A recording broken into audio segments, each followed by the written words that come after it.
Welcome to another episode of Bank on It. I'm here to talk to Blessing and Navashnee. Come with me.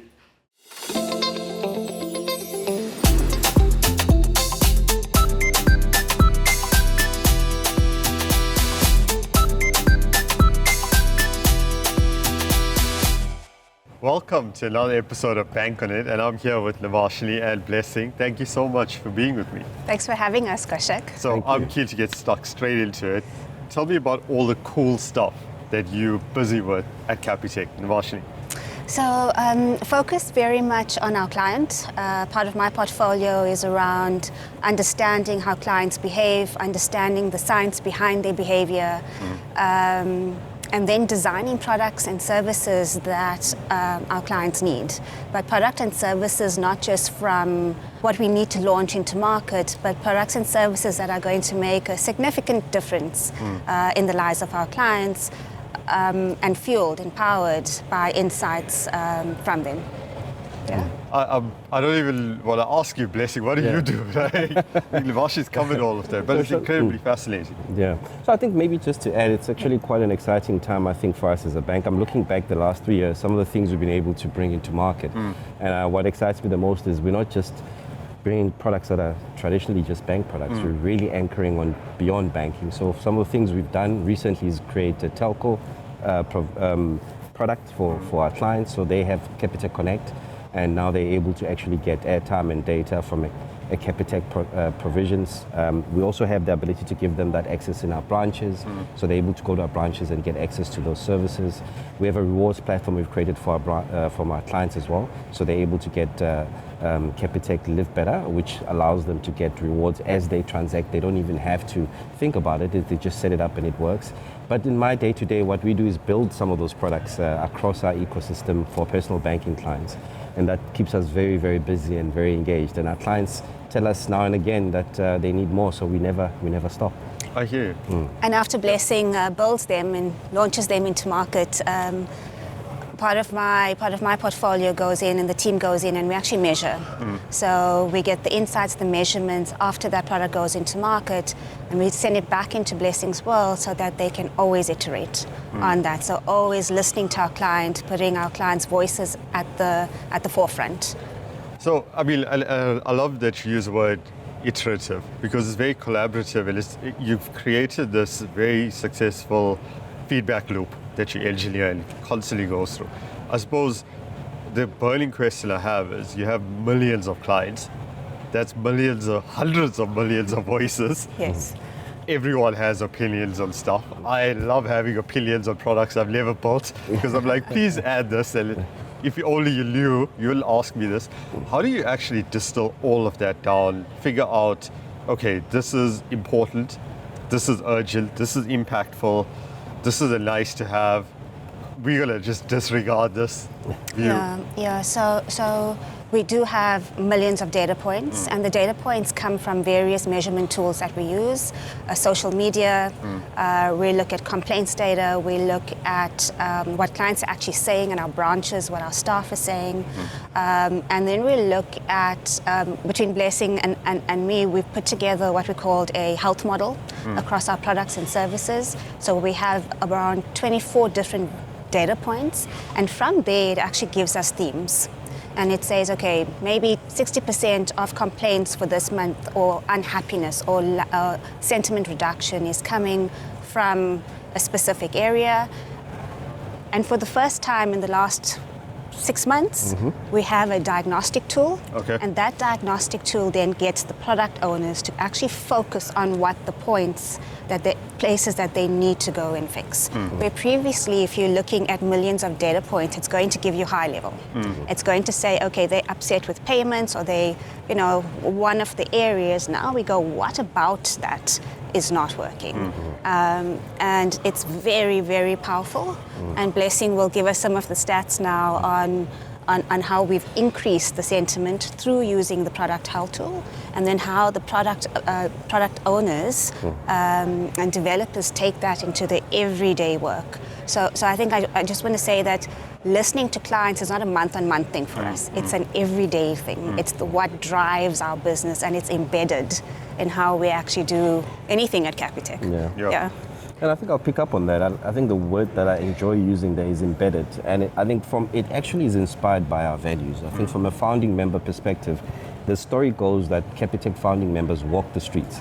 They actually walked into the different neighborhoods, the townships, back in the day, 20 odd years ago, 24 years ago, to understand what actually are the needs of the client in relation to what they need to, for their financial lives. And I think on the back of that was born our fundamentals. So affordability, simplicity, accessibility, a personal client experience. And I think on the back of that, we've always had this adage that at Capitec, if it moves, you must measure it. So when we understood that context, just by first listening to the client, then overlaying that ecosystem of our fundamentals, we then understood that there's gaps we can fulfill for them. Then we started building products from there, and we had a focus from day one. So that's where we evolved, and we find ourselves 25 years later still not, giving up on that objective. So Navashnee talks about this health diagnostic tool that we've enabled across our business. In fact, each and every business and product owner have got those 24 data points that are embedded for their products across our channels. So we know exactly when a client has walked away from any of our services, what are some of the unhappy points, because we actually follow the sentiment from social media. We actually listen to the voices that have hit our business support center, our call centers, and we actually link that to the incidents that we see happening from a day to day in our systems. And then every week we sit down and we ask ourselves the question, has that sentiment shifted? And there we're able to correlate then down to exactly what the use case is. That if we made simpler, better, accessible for our clients, or more personalized for them on any channel, how we can improve that product or service. And I'm excited by the journey that we're in. And for me, I just don't want us to lose the fact that it's in the DNA of Capitec. Client, energy, and ownership. And on the basis of that, we keep evolving. I like that you brought up the correlation element to it, because when you look at satisfaction, you look at these 24 data points or those metrics and benchmarking, I want to get a sense of how strongly each of those, although albeit independent, are actually interrelated, integrated, and correlated between each other. So if you see an uptick in element A, service, you see an uptick in element D, E, F, etc. Is that something you see on the benchmark? There's cause and effect. So we see the cause and effect. Downtime. We're down 4 hours on a Friday during lunchtime. You see that sentiment drop. It ripples all the way through. Completely. And it stays over the weekend. So we know what is driving the negative sentiment. We put a product out into market our clients love. Vehicle license discs. Loved us for it. Sentiment went up. So the sentiment also teaches us what the strengths are, but it also shows us where the pain points are. Clients loving the usability of our app, the simplicity of our app. Every week, those themes come through. The things that they don't like, not enough communication on our fraud. Not getting back to them soon enough. So those are thematic themes, and we see when there's an increase in one that it decreases the sentiment, or if there's a love for one, it increases the sentiment. Got you. Just to give context is that we have a group score for CSAT, so there's a sentiment across Capitec split into the retail business, the business bank business, and the insurance business. Each of those businesses then gets their own sentiment scores. They get their own things every week, their own insights into what clients are speaking about, loving. An example is if it takes too long for a claims process, for example. Blessing will take out the diagnostic tool, and I'm saying this and then go, okay, claims are supposed to be paid in 7 hours, we're taking 9 hours, let's go in the next couple of hours and find out why. So the cause and effect is we see it moving like this. Blessing, on that, I want to pick up on that conversation around you taking out this diagnostic tool physically from under your desk. Like a stethoscope. Exactly. Let's talk operational excellence and efficiency, right? I mean, I have a background in banking as well, and there's always been a struggle in financial institutions to over-engineer, over-optimize, lean processes. I know you probably hate the word lean. I'm glad that I said it first. But get to a point where there's absolutely no fat. It's lean, it's agile, all those fancy buzzwords. But in the process, like Navashnee alluded to, you sacrifice certain important elements that introduce friction by design and are intentional. For instance, having someone speak to you as opposed to processing something digitally. How do you strike that fine balance between healthy friction and becoming super lean to the point that you seem efficient, but it compromises or diminishes the client experience? It's putting yourself in the shoes of the client. I think for me, that's the answer. I think one very critical example of the example you make is, for example, fraud. Right? We've got use cases where clients are actually not even aware that they're being defrauded while they're actively interacting with some of our services. I think on the app, for example, we've gone with such an interesting approach on our side where we asked clients certain questions based on what they're doing on the app when they transact to pay. Investment schemes are where our clients are told that if they actually pay certain accounts, they'll get returns after a certain amount of time. And so there, if you make payments so efficient that you just click a button and the payment is done, but you as a bank, you have knowledge of the fact that this could be a bad actor that's trying to take the client's money, and you don't actually introduce what I call good and healthy friction into that experience, you might end up with a situation where you have an unhappy client. So if it means on the banking side, our efficiencies in terms of maybe some operational engagement with our chat agents to explain to the client what's happening, we have to hire more of those people to actually build that trust with the client and make them safe, we make those calls. So again, it goes back to, do you understand what's acting on your client? Can you actually appreciate what's acting on your client? And it's not just about what's happening in the short term, but also in the long term. Then you balance that out.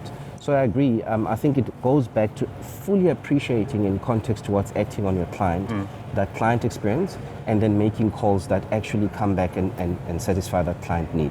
I like that. It's balancing healthy friction with optimization. And it kind of leads me to the next part, Navashnee. Do you see positive experiences have a network effect, particularly in the age of social media where people love complaining about everything, right? Let alone financial institutions, because when someone has a bad experience, they'll be online saying, tagging everyone, please fix, I have this bad experience. Do you see the converse happen? Absolutely. I think we're lucky that our ethos, our DNA is embedded in client. I can't even begin. Our boardroom conversations are around client. We kick off excos with a client experience report every week. When we go down, you'll see advocacy on social media. So we will go back and we'll say, apologize, and our clients will go, Capitec, because we love you, we're going to give you a break this time. So you see the social swell of advocacy. And then in our real life, in our branches, without fail, our branch staff are identified weekly on social media throughout our reporting as delivering a great human experience. So the job that we have to do between Blessing and myself is go, as we digitize, as AI becomes more and more part of our world, how do we take the secret sauce, this essence that we've created in this human space, and how do we move that forward? Because yes, we're not where we want to be on our digital experiences. It's still, it's great, but the humanness of Capitec, that spirit of Capitec has to live on there. So absolutely. We do something good, clients speak about it, there's advocacy around it, but there's absolute brand love. I think I like that. So the good news travels fast, right? Which is so important because it amplifies everything you do, and that good experience kind of ripples and that triggers into your social media sentiment, and which it just is a pendulum, right? It quickly moves back and forth. But Navashnee mentioned AI and tech, so I'm going to ask you probably the burning hardest question that everyone loves asking now, which is incredibly complex, but how do you see that shaping client and customer experience, particularly in banking? Where people have inherently an aversion to speak to a chatbot and to answer prompts that are predetermined. How do you get people over that technological hurdle and the literacy and becoming comfortable with it and still balancing that human element?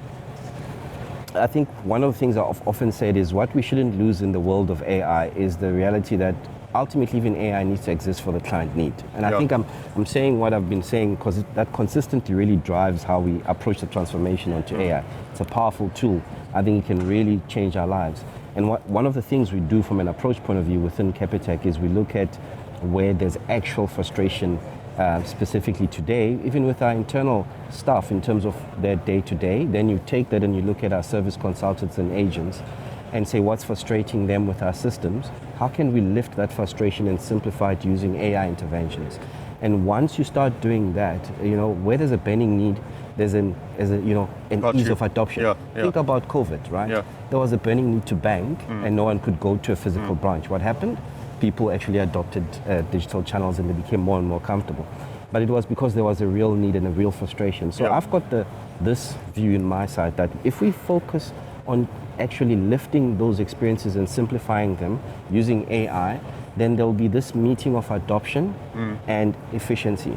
Then you start seeing, for example, today in our branches in the last 6 months, our branch teams, any of our service consultant can ask a chatbot AI about any of our product insights. We've had 30,000 hits in the last 6 months, and that's one of the areas where we've got optimization and efficiency. But it's solving a real problem. And guess who's feeling it? The client. Because the client is standing in front of the agent saying, wow, Navashnee just mentioned a real human experience. It feels like a real human experience because it's instant, it's insightful, but you actually don't see that there's another bot AI experience augmented. It's powered by machines. So if I take that pattern and that appreciation and look at all our other channels, let's go to our app. Where do our clients engage with us? Where we augment with a level of AI that's just sufficient for now, that they can get what they need instantly, and then over time augmented with a people assistant experience. And then that pendulum slowly, as things get comfortable and we get comfortable, we shift that pendulum. Got you. Goes back to understanding the need and the client experience and introducing technology to enable that need as opposed to the conversation is about the tech. 100%.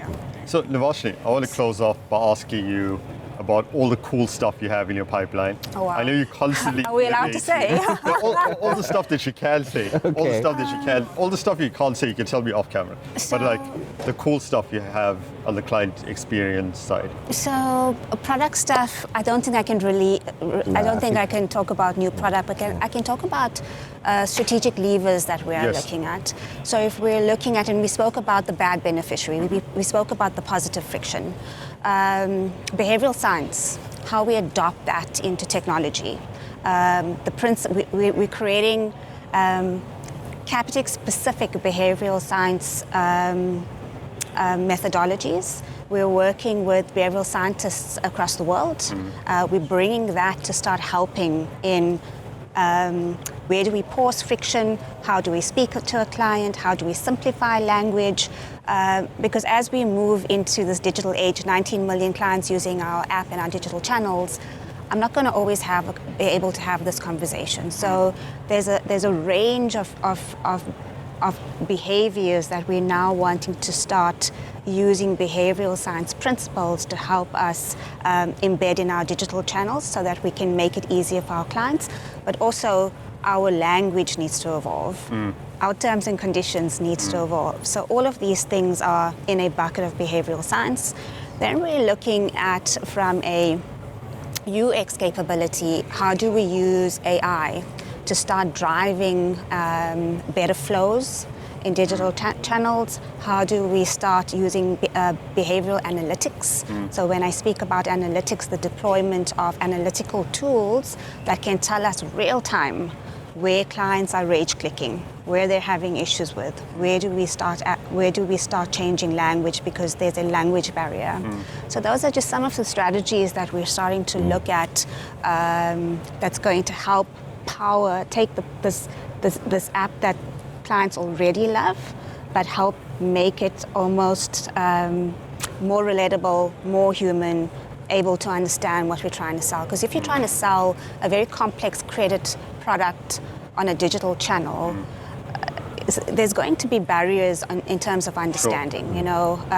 So these are some of the things that I'm excited about adopting and utilizing, yes. Listen, thank you so much. It's such an engaging, insightful convo. I can't wait to see what you have planned.